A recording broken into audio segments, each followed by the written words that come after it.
ajaib karya penyelamatan-Mu, ajaib penyertaan-Mu tiap-tiap hari dalam hidup kami, ajaib pertolongan-Mu di dalam masa-masa sulit kami. Semuanya ajaib tentang Engkau, dan kami ingin menyanyikan, menyerukan keajaiban itu. Kami bersyukur, kami menaikkan segala hormat mulia bagi Tuhan kami yang ajaib. Kami akan merenungkan firman Tuhan. Berkati firman-Mu bagi kami ya Tuhan. Tolong hamba-Mu dan tolonglah sidang jemaat, supaya melalui firman Tuhan ini konsep berpikir kami dibenarkan, konsep berpikir kami diluruskan, yang akan berdampak kepada kekuatan iman yang semakin bertumbuh di dalam Engkau, yang akan berdampak kepada kasih kami, yang berdampak kepada rasa syukur kami tiap-tiap waktu dalam menjalani kehidupan keberimanan kami ya Tuhan. Berfirmanlah bagi kami, di dalam nama Tuhan Yesus kami berdoa. Amin. Amin. Shalom. Mari membuka firman Tuhan dari Mazmur 118.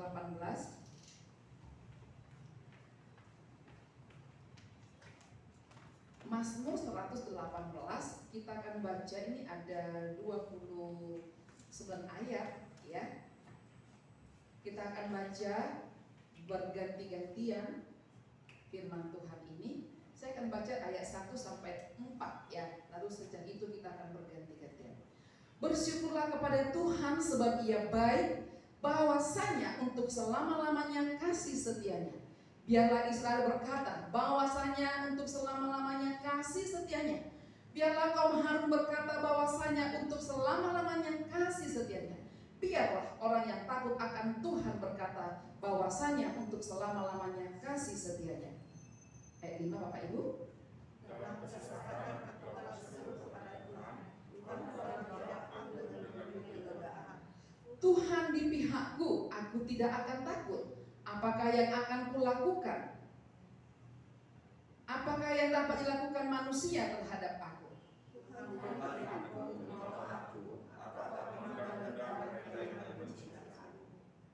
Lebih baik berlindung pada Tuhan daripada percaya kepada manusia. Segala bangsa mengelilingi aku, demi nama Tuhan sesungguhnya aku pukul mereka mundur.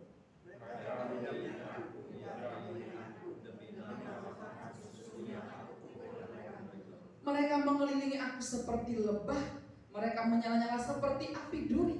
Demi nama Tuhan sesungguhnya aku pukul mereka mundur.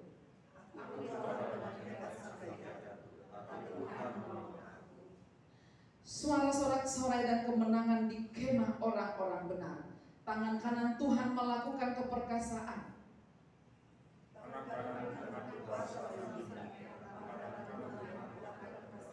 Aku tidak akan mati tetapi hidup, dan aku akan menceritakan perbuatan-perbuatan Tuhan.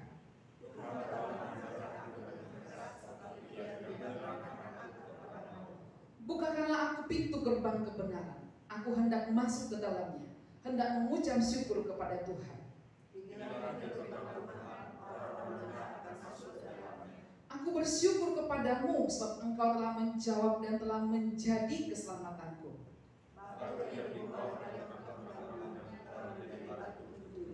Hal itu terjadi dari pihak Tuhan, suatu perbuatan ajaib di mata kita.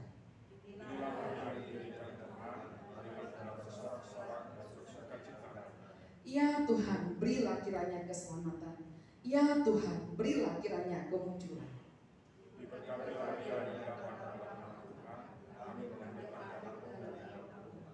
Tuhanlah Allah, Dia menerangi kita. Ikatkanlah korban hari raya itu dengan tali pada tanduk-tanduk mezbah.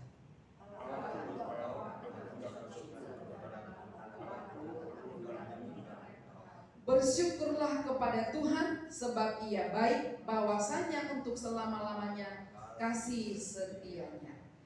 Hal itu terjadi dari pihak Tuhan, suatu perbuatan ajaib di mata kita ya.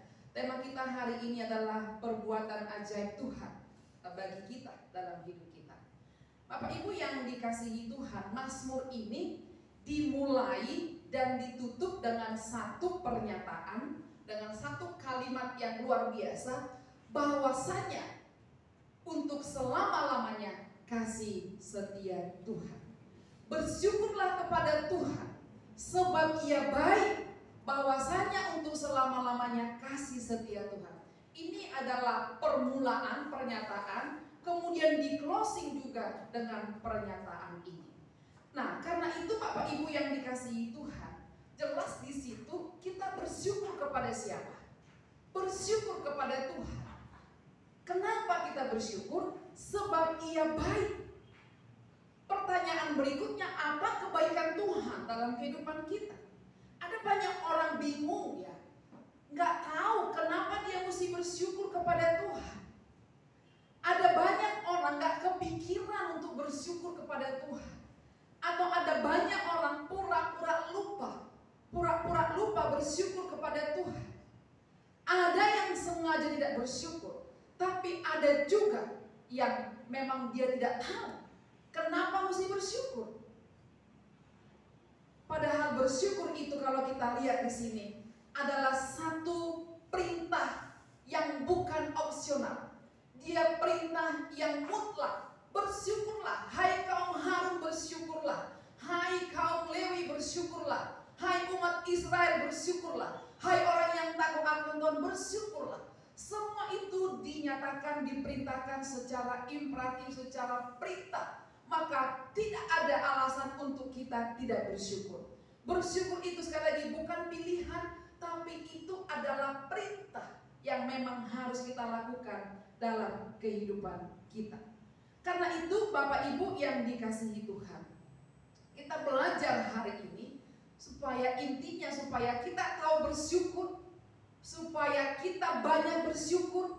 Kenapa kita bersyukur? Enggak banyak alasannya, cuma satu, sebab Dia baik.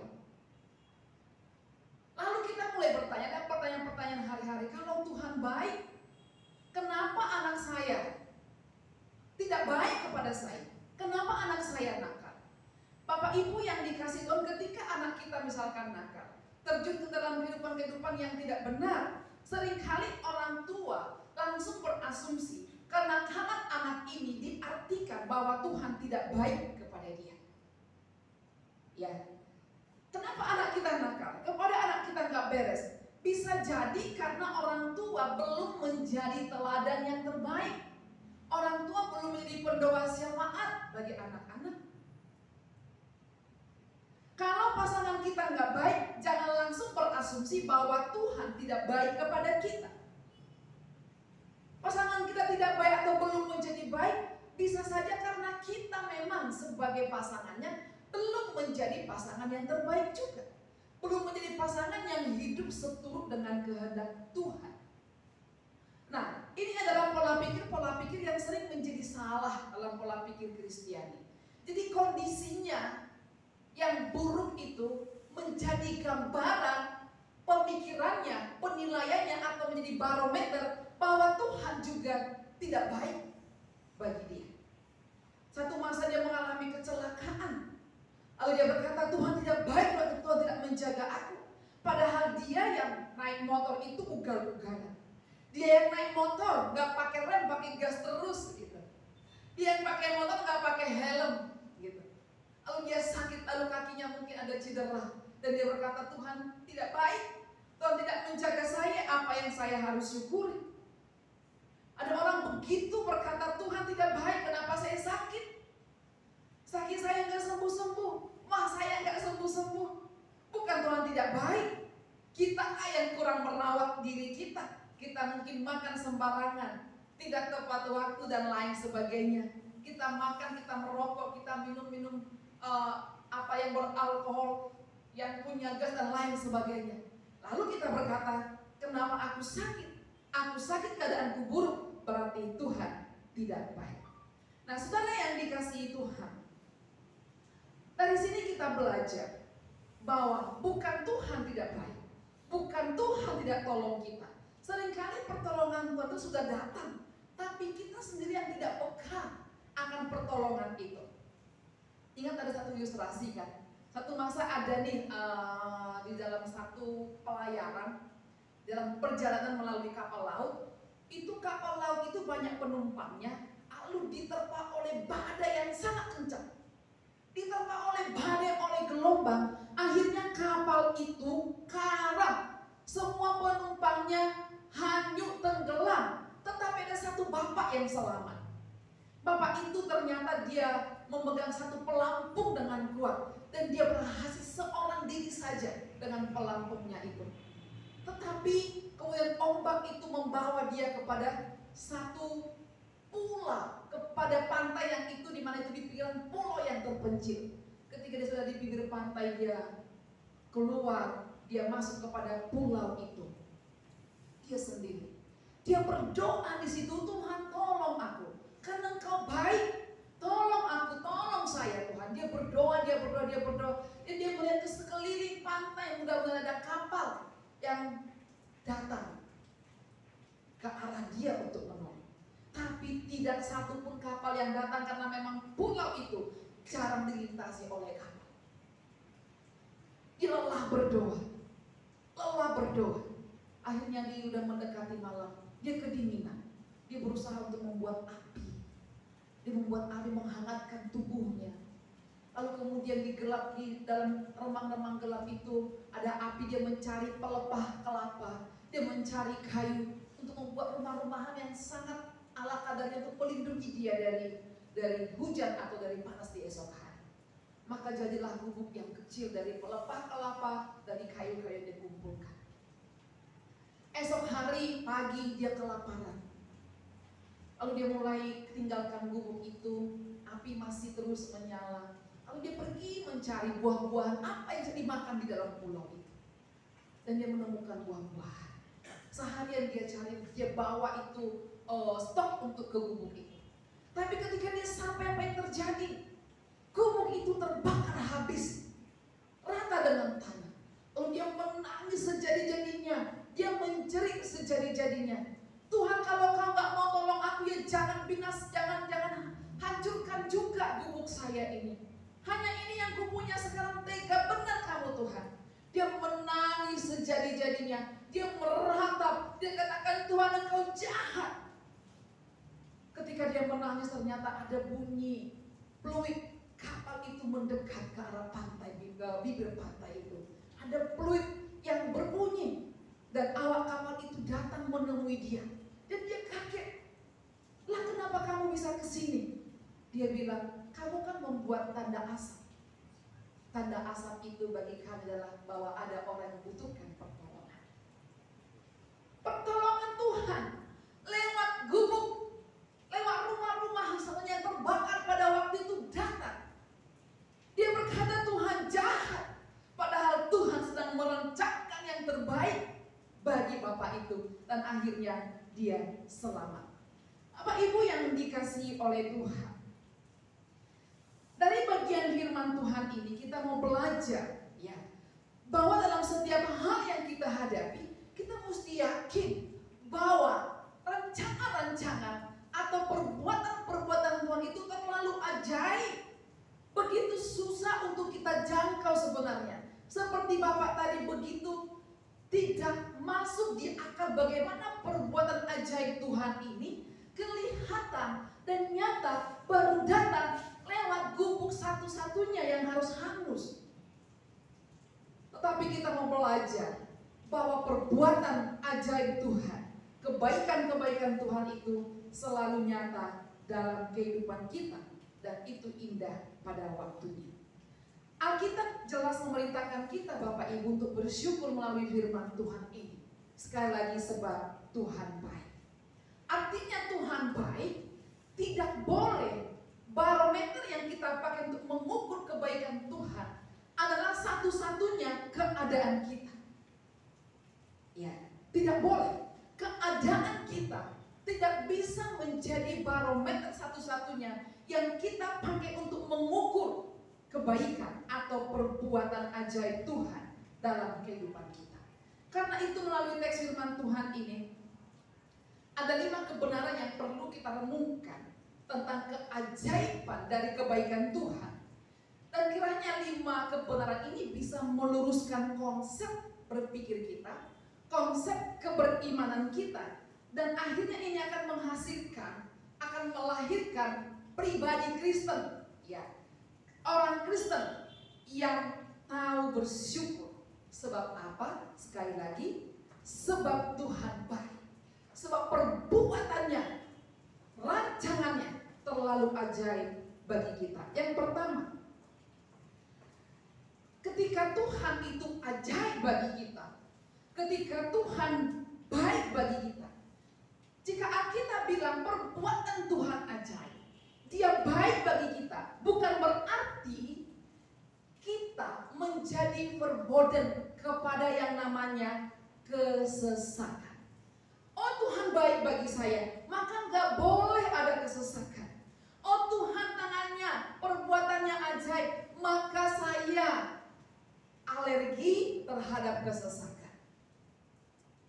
Lampu merah, nggak boleh ada kesesakan dalam hidup saya. Saudara, pemazmur mengatakan, di dalam ayat-ayat itu kita melihat bahwa dalam kesesakan, aku mengalami kesesakan.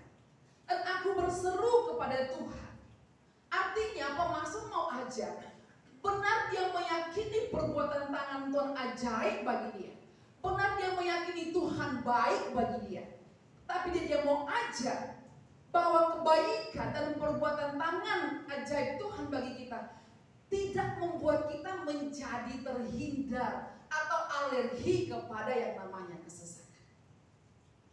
Perbuatan tangan Tuhan yang ajaib dalam hidup kita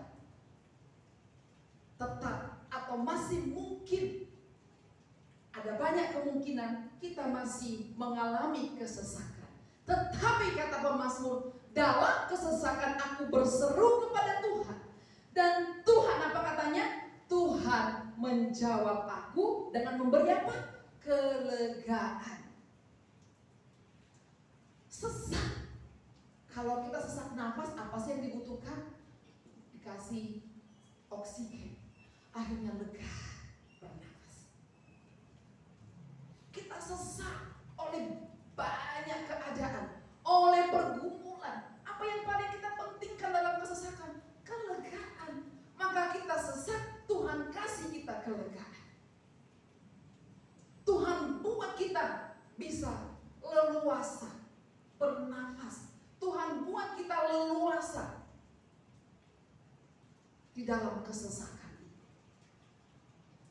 Dalam kesesakan kita, firman ini ingin mengajarkan kita. Kita percaya Tuhan tetap baik. Perbuatan yang ajaib dari Tuhan tetap akan nyata dalam kehidupan kita. Hanya kuncinya kita diajar untuk berserulah kepada Tuhan dalam kesesakanmu. Maka janji Tuhan, Tuhan akan beri kelegaan. Yang kedua, dalam ayat 6 dan 7 di situ, saya memahami bahwa Alkitab bilang di ayat 1, 2, 3, 4 dan juga di akhir Tuhan baik. Tetapi ketika Tuhan baik bukan berarti kita berboden dari yang namanya dijahati tetap ada. Dibenci masih ada. Dipandang rendah masih ada. Diremehkan oleh orang sekitar itu masih ada. Jadi jangan bilang, aduh saya diremehkan sama dia, mentang-mentang uang saya gak banyak. Aduh saya dianggap remeh sama dia, mentang pekerjaan saya tidak pekerjaan yang jabatan yang gimana-gimana. Aduh saya dipandang sebelah mata oleh dia karena hidup saya miskin, saya jelek dan lain sebagainya. Saya dibenci sama dia, saya dijahatin sama orang itu. Kalau begitu Tuhan jahat, Tuhan tidak baik kepada saya. Pemazmur begitu meyakini, bahkan menyerukan supaya semua orang itu bersyukur sebab Tuhan baik. Tetapi apakah pemazmur tidak ada mengalami yang namanya dijahatin? Dia dijahatin oleh banyak orang. Apakah dia tidak ada orang yang benci kepada dia? Banyak orang benci sama dia. Apakah dia dipandang mulia oleh banyak orang? Banyak orang memandang dia sebelah mata, menganggap dia remeh. Bapak Ibu yang dikasihi Tuhan, konteksnya, raja dalam konteks ini sedang dicela. Ada banyak orang mengatakan ini Mazmur Daud, tetapi ada banyak penafsir ini adalah Mazmur dari keturunan Daud, raja yang menjadi keturunan Daud. Jadi pada masa ini raja sedang dicela oleh musuh-musuhnya untuk sementara. karena merasa bahwa raja ini sedang dalam tanda kutip itu mengalami kelemahan karena diserang oleh banyak musuh. Dan raja ini dipandang sebelah mata karena dalam konteks itu raja tetap beriman kepada Tuhan Yesus. Dan imannya itu diremehkan, imannya itu dikecilkan. Tetapi kemudian nanti kita lihat Mazmur ini bahwa iman yang dikecilkan, iman yang dianggap remeh, iman yang akhirnya membuat orang benci sama dia, akhirnya Tuhan buktikan bahwa iman raja ini benar. Dan nantinya nama raja ini akan dipulihkan. Saudara yang dikasihi Tuhan, keadaan serupa sangat mungkin kita alami dalam hidup kita. Kita imani Tuhan baik, kita imani perbuatan Tuhan itu ajaib bagi kita, tapi bukan berarti kita akan terhindar dari orang-orang yang bisa saja masih jahat sama kita. Akan masih ada mungkin menantu, mungkin ada mertua, mungkin ada sahabat, mungkin ada pasangan, mungkin ada rekan, ada kenalan, teman bisnis yang masih bisa jahat sama kita, yang masih benci sama kita dan menganggap kita ini rendah, seperti pemazmur mengalaminya. Tetapi kita tidak boleh takut.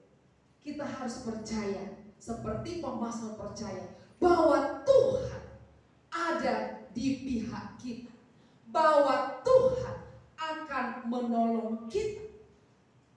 Asal kita yakin bahwa kita tetap berjalan di jalan yang benar.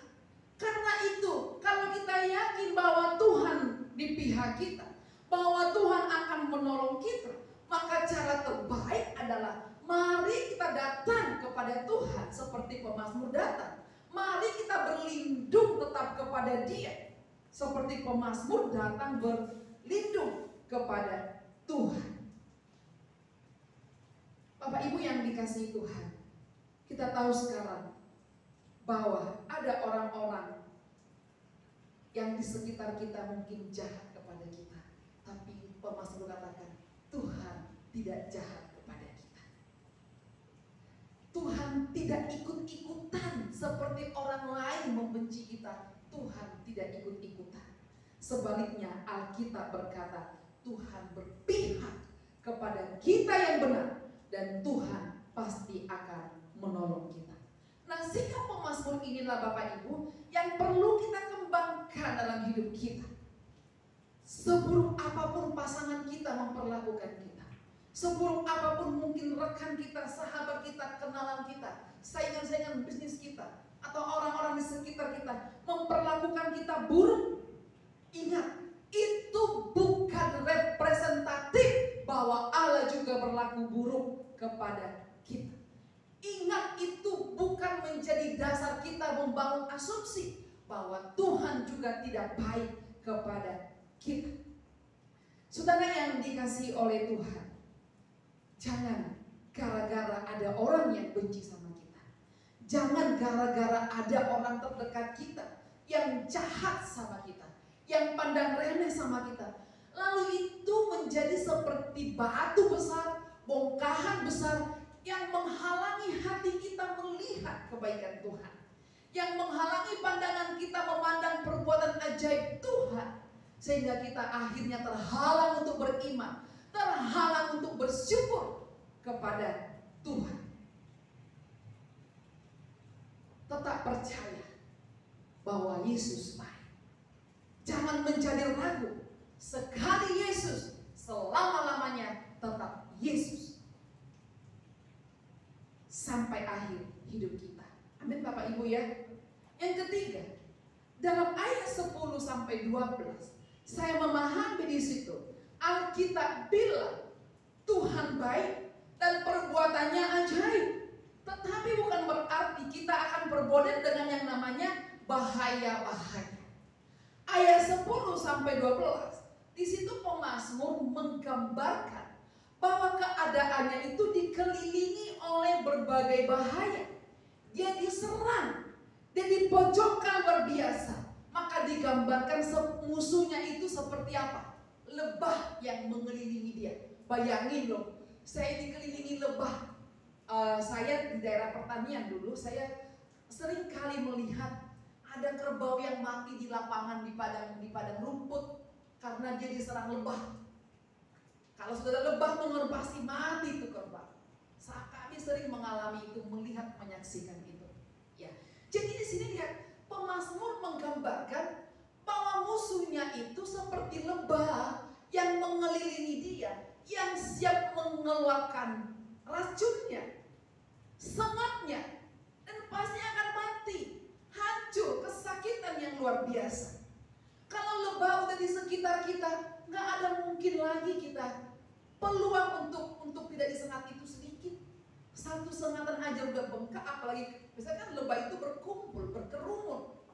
Maka pemazmur katakan, musuhku itu seperti lebah yang sedang ada bergerombolan di sekitarku. Itu musuhnya. Berarti keadaannya begitu berbahaya. Bahkan digambarkan juga seperti aku ada di sekitar api yang berduri. Api aja sudah menghanguskan, apalagi api yang berduri. Itu menunjukkan keadaan yang sangat-sangat super ada bahaya yang luar biasa. Ada bahaya yang mencekam, ada bahaya yang sedang mengancam. Betapa gentingnya, betapa dahsyatnya bahaya yang mengancam hidup pemazmur. Tetapi kemudian pemazmur tetap percaya Tuhan baik. Bahaya ini tidak menggagalkan kebaikan Tuhan. Bahaya yang aku alami tidak menggagalkan perbuatan ajaib Tuhan. Karena kebaikan Tuhan itu melekat pada hakikatnya, melekat pada sifatnya Allah. Dia baik. Bahwasanya untuk selama-lamanya kasih setianya. Berarti kebaikan dan perbuatan ajaib itu melekat pada namanya, melekat pada dirinya. Tidak bisa menjadi akhirnya gugur karena bahaya yang kita alami. Bapak Ibu yang dikasihi Tuhan, dalam bahaya yang teramat besar, terpojok luar biasa, pemazmur datang sama Tuhan. Pemazmur berseru meminta pertolongan. Apa hasilnya? Kalau kita lihat ayat-ayat selanjutnya, ayat 3 selanjutnya, di situ pemazmur bersaksi, dikatakan dalam nama Tuhan Yesus. Kalau dalam konteks kita, demi nama Tuhan aku pukul musuh yang seperti lebah itu menjadi hancur. Demi nama Tuhan aku padamkan api berduri itu. Luar biasa. Dalam nama Tuhan, berarti nama Tuhan itu berkuasa. Nama Tuhan itu ajaib. Bisa memadamkan api berduri, bisa menghalau, mengusir lebah yang bergerompol yang siap menyengat. Saudara yang dikasihi Tuhan, dalam hidup kita ada bahaya-bahaya. Rumah tangga kita kadang di ujung bahaya. Pelayanan kita juga demikian, karir kita, pekerjaan kita. Ada banyak bahaya yang mengancam. Tetapi ingatlah nama Tuhan yang ajaib yang dipakai oleh pemazmur. Dikatakan demi nama Tuhan aku memukul lebah itu mundur. Aku memukul api berduri itu mundur. Saudara, pergumulan kita acap kali seperti lebah yang sudah siap menghancurkan kita. Persoalan kita kadang seperti api berduri yang siap membinasakan kita. Kalau kita nggak pakai nama Tuhan, kita hancur disengat oleh pergumulan. Kita binasa, dihancurkan oleh persoalan, oleh tekanan kita, oleh godaan-godaan kita. Tapi di sini ada nama Yesus yang ajaib yang kita bisa pakai. Demi nama Yesus, aku sanggup menang. Demi nama Yesus, aku berkemenangan. Dan demi nama Yesus, musuh-musuh hancur. Musuh-musuh gugur. Musuh kita mungkin bukan orang, tapi acap kali musuh kita diri kita sendiri. Keinginan diri kita sendiri, pikiran diri kita sendiri, bahkan persoalan kita sendiri kadang menjadi musuh yang bisa menghancurkan kita. Kadang persoalan yang ditimbulkan, yang kita kelola dengan pikiran sendiri, itu lebih bahaya dari sengatan ribuan lebah. Lebih bahaya kalau kita nggak bijaksana, itu lebih berbahaya dari ancaman api berduri. Karena itu Bapak Ibu yang dikasihi Tuhan, mari kita belajar dari firman Tuhan ini. Pemazmur bersaksi, demi nama Tuhan yang ajaib, ia memukul mundur semua serangan itu. Artinya, akan ada kemenangan yang dahsyat terjadi bagi orang-orang yang mengandalkan nama Tuhan Yesus dalam hidupnya. Maka saat ini Bapak Ibu, dalam hidup kita saat ini, bahaya apa yang sedang ada di sekitar